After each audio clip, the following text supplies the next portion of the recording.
मुगल साम्राज्य की शुरुआत 1526 में बाबर के भारत आने पर हुई। बाबर और हुमायूं के बाद जब अकबर भारत आया, उसने धर्म के मामलों में बड़ी दिलचस्पी दिखाई। मुगलों का शासन भारत में 300 साल से अधिक रहा और इस दौरान ही समाज पर धर्म का गहरा असर पड़ा। अकबर के आने पर ही हिंदुओं पर लगने वाला जजिया टैक्स हटा दिया गया। मानसिंह बीरबल जैसे उसके यहाँ ऊंचे पद पर कार्यरत हुए। अंग्रेज 24 अगस्त 1608 ईस्वी में मुगलों के साथ व्यापार के उद्देश्य से पहली बार भारत आए थे, लेकिन इससे भी पहले सन 1600 ईस्वी में ईस्ट इंडिया कंपनी की स्थापना हो चुकी थी। सन 1608 में कैप्टन विलियम हॉकिंस सूरत पहुंचे और मुगलों के साथ व्यापारिक समझौते साझा किए। सन 1700 आते आते उन्होंने व्यापार पर एक मजबूत पकड़ बनाई और उन्होंने जगह जगह अपने कारखाने खोल लिए और उस राज्य के राजा के साथ संबंध मजबूत बना लिए। सन 1757 में प्लासी युद्ध के बाद अंग्रेजों ने बंगाल पर अपना नियंत्रण स्थापित किया। यहाँ से ही ब्रिटिश शासन ने राजनीति की शुरुआत की। सन 1764 में बक्सर, सन 1843 में सिंध, 1852 में उदयपुर, सन 1853 में झांसी, 1854 में नागपुर, सन 1803 में पहले ही मराठा सेना को हराकर दिल्ली पर अपना संपूर्ण नियंत्रण कर लिया था। सबसे पहले सन 1857 में मंगल पांडे ने अंग्रेजों के खिलाफ विद्रोह किया। इनका विद्रोह जानवर की चर्बी से बने कारतूस को लेकर था।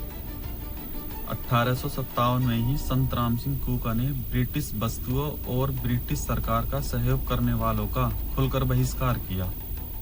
इस विद्रोह में बहादुर शाह जफर, मंगल पांडे, रानी लक्ष्मीबाई और कुंवर सिंह ने मुख्य भूमिका निभाई।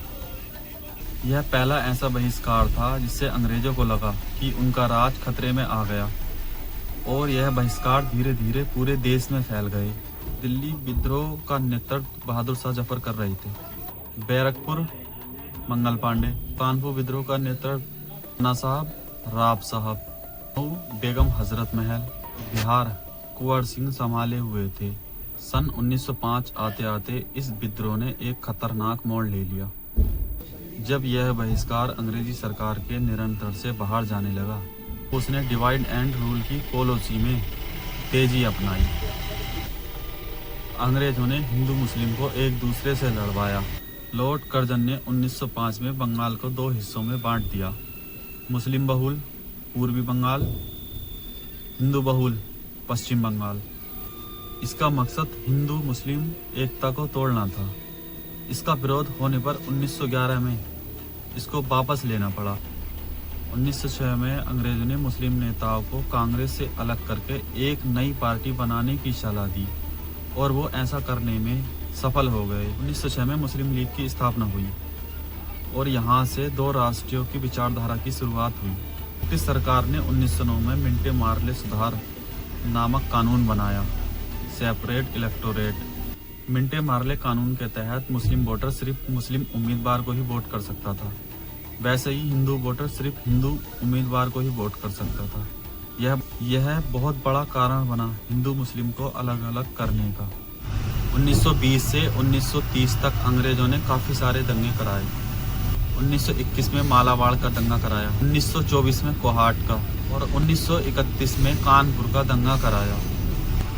इन दंगों में अंग्रेजी पुलिस ने जानबूझकर पक्षपात किया ताकि एक वर्ग दूसरे से नफरत करने लगे।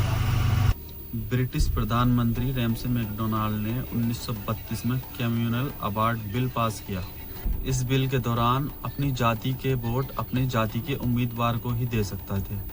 वह सिर्फ SC/ST के उम्मीदवार को ही वोट कर सकते थे, ना कि किसी और हिंदू जाति को। इस सरकार ने मुस्लिम लीग को बढ़ावा देकर यह सिद्धांत फैलाया कि हिंदू मुस्लिम 2 अलग राष्ट्रीय हैं। इसके चलते 1940 में मुस्लिम लीग ने अलग पाकिस्तान की मांग की।